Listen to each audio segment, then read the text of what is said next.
So everybody listening, it is super important. If you want to march for something, and this is what pissed me off when I saw our Sydney Harbour Bridge full of people marching for a terrorist-led country, covering our beautiful bridge in all the flags except Australia. And if you did drop Australian flag, they'd pull it off you. Yeah. And some people burned it because they were saying, oh, if you put the Australian flag up, it's going to start social unrest amongst this crowd of people. And I'm like, look, if you want to march for something that's going to help Australia. Exactly right. Man. Like, where's the march? If you're really outraged about it, where's your march for all the Christians being murdered right now in Africa? I know that's not going to get me clicks or attention or social credit at my woke left bullshit job. Exactly right. Like, so we're marching for the wrong things is what annoys me. I agree, man. And I did a big reel. So after they did the Harbour Bridge, I made a reel. I saw it. It went off. There was another one as well. There were a couple I did around it, right? And I said exactly what you did. I said, you're also happy to march for other countries. And this is the problem with Australians. We peep over our fence and say, oh, they're fucked. Let's stand up for them and them. But then if you look in your own backyard, you're standing in a crater. And they're just like, no one's doing anything about it. And that's what I don't understand. Like, people are so happy to look outward instead of look within your own country and say, we are royally fucked. And the ones that speak up, I mean, finally, Pauline's getting some support. Yeah. I mean, she sat where you're sitting not long ago. I reckon she's an Aussie treasure. Yeah. She's not as articulate as perhaps, a John Howard or something, but God, she's got more balls as a woman than most of the politicians running for us. 110%. And Australia's now starting to finally recognise the need to take care of Australia. All her messages are basically aging like fine wine as time goes by. They really are. But you see these challenges in modern Australia. And I think one of the things, I'm going to ask you the question, and I've got a Liberal politician coming in a few days' time on Wednesday. I think Australia needs to, it feels like we haven't articulated clearly what it is to be Australian. Mm-hmm. We've just been told that we have to accommodate this and accommodate that and accommodate this and accommodate that. And, we have to accept all this dilution of Australian culture. Mm-hmm. And what is Australian culture? Like, in your mind, you're 29. Yep. So, in my generation, we saw America's Cup, and we had the number one sporting moment in Australian history is a sailing race. Can you imagine that? Crazy. Like, who the fuck sails? Crazy. Nobody sails. But we beat America in this incredible tournament. And for people of my generation, I've interviewed John Bertram, who was the captain. It was the most unifying sporting moment. And we have these sort of seminal moments in Australian history that are burned into our consciousness. But you're 29, like, I got 20 years on you. How do you describe the heart of what it is to be Australian? Man, I think at its core for me, so when we grew up, I had friends of all races, nationalities, religious beliefs, whatever. But everyone got along. We all loved each other. We all respected each other. We'd all have the ability to look after one another as well. To me, that's probably one of the biggest Australian traits that I know. Mateship. Looking after one another, like you knew your neighbour, you could knock on their door if there was something wrong, if you had something wrong at home, so on and so forth. Do you feel we still have that? No way, man. No. Not a chance. But not only that, there was this level of respect for the country. People were proud to be Australian. Yeah. And that to me is a massive thing. Like, Aussie pride, man, was huge when I was young. And I remember Australia Day, you weren't ashamed of your country. Everyone would be out together, Indigenous, white, black, yellow, whatever you were, right?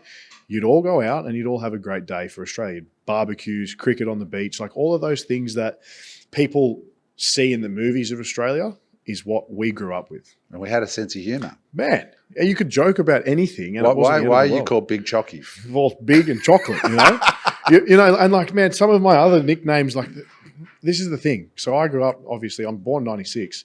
So my nicknames going through school were Teeth, because that's all you saw when it was dark. But we'd all laugh about it. I didn't get upset, but... Mate, I saw an interview when I was living in the States, and it was an Aboriginal guy, right? Yeah. And they interviewed him, and they said, "What's your name?" He says, "I'm Blackie." And they said, "Why are you called Blackie?" He says, "Because I'm black." Exactly right, man. And everyone's having a laugh. Yeah. And that's what Australia is. You're able to pull the piss out of one another. Totally. And everyone's still got along, man. And I feel as though this is controversial. When I grew up, I was although I said like that I had friends of all nationalities and races, but in the suburb I was in and the schools that I went to, I was a minority. And that to me, like seeing that change tells you Australia is changing. The culture is changing. So we are an Anglo majority country, or we were. We're not anymore. And that, like, to me personally, as someone of color, like everyone says to me, "Oh, why are you upset about the fact it's changing?" It's like, can't you see that all the values and morals change if the majority nation or the majority of people change? The weak are made strong now by these laws that just protect and coddle and turn everybody into just weak. Nobody's got any sense of humor or backbone, and it's killing the country, right? Like.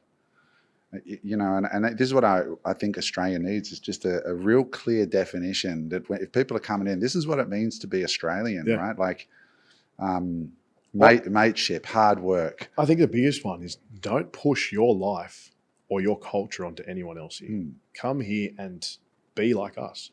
Like my grandfather, right? So how old is he now? He's been 98. Integrate. Yeah, 98. He came here back in the, the 30s maybe. Typical story, man. Came with a suitcase, $5 in his pocket, gum boots from Cyprus, right, on a boat. And he had one family member here. Cyprus, yeah. One family member here. He went on to live in Gunnedah. Out of everywhere, you end up in Gunnedah, mate. You are the only wog ever. There's a Greek boy in Gunnedah. Yeah, right? And he turned into being one of the most loved people of the community. Of course. And then he went to Marylands, and they were the second Greek family in Marylands at the time. Heaps of hate, but at the same time, turned into being one of the most loved people because he just welcomed the culture, man. He opened up a butcher shop. He had a fish and chip shop. Like, he had all the stuff that the Greeks did, but people loved and respected him because he didn't expect anyone to change to what he knew. Shared Christian values as well. And exactly right, yeah. That's why the integration works too, right? They come to 100%. A British Commonwealth country, shared Christian values. Exactly and I went to school with heaps of wogs in Canberra. You know, Italians, they came, they saw they concreted. Yeah. You know, the Greeks. They saw they concreted. That's gold. And the Greeks came and they brought their culture. Yeah. But Australia is a culture of immigrants that learn to get along, and I think that's something that's and look, to be fair, you know, we have a lot of Indian immigrants, and the Indian people, for the most part, are awesome. Right? They're not violent. They're family people. They're hardworking. Yeah. But again, we've got to have clear, this is Australia. Exactly right. But the good thing about the Indians is you can take the piss. You know, like you're getting an Uber with an Indian driver, and I'm like, so you like cricket? And they're like, yeah. And I said, you should learn to play it sometime. You know? You're exactly right, though, man. And to be able to pull the piss out of one another is such, like, it needs to come back. It really does, because everyone just gets so offended now, you know. But I think something that really is interesting to me, it's sort of digressing a little bit, but white people, especially the left, like Anglo descent people, they don't want to protect their culture. So they want to stand up for the trans, the queers, the browns, the blacks, the Asians, the immigrants, but they don't want to protect white culture. And to me, I don't understand that. Like, why wouldn't you want to protect your culture?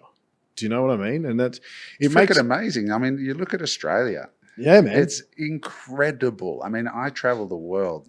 Yeah. You know, Chris, like I've been in that many countries this year, I can't even tell you.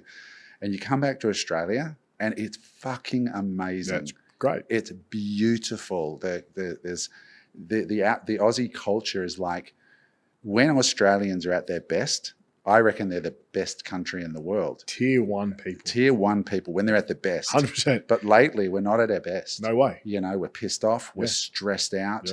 We're angry. We're at a boiling point. We're at a boiling point. Man, you know what I love? So when I moved out of Sydney, so obviously in construction, man, on cranes, you're always up and down onto the street and you're unloading trucks and whatever. And I made it a mission of mine, because I was on Market Street on my last job in the city. I'd try and smile at people walking around. Right? And no one, like, very rarely would you have someone smile back. Like, yeah, okay, big black sweaty dude in fluoros, maybe you're not going to smile at me, but it's worth a go, right? Man, when I moved up north, you still have people that walk their dogs on the road that wave to cars. Like, that's the Australia that I remember, when people were like, out of the city, you're talking. Yeah, when I moved well out of Sydney, I'm for 5 hours out.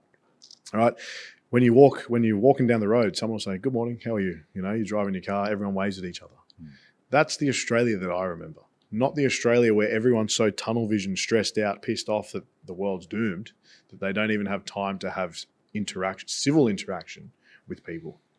Yeah, I mean, I do a lot of Bitcoin content, and one of the reasons I'm so passionate about it is I have a underlying belief that a lot of that stress has, and I'm a capitalist, you know, so saying this as a capitalist because I believe it's the best of some bad choices, but a lot of it is that people are under a lot more financial pressure now 100%. Because we've brought so many immigrants in. And my biggest issue with immigrants is really twofold. We don't have housing for them, and Australians are living in cars. So that's number one. It's not personal. It's just we don't have the infrastructure. The Australian government has brought 1 million people in the last 2 years. Yeah. That's Adelaide.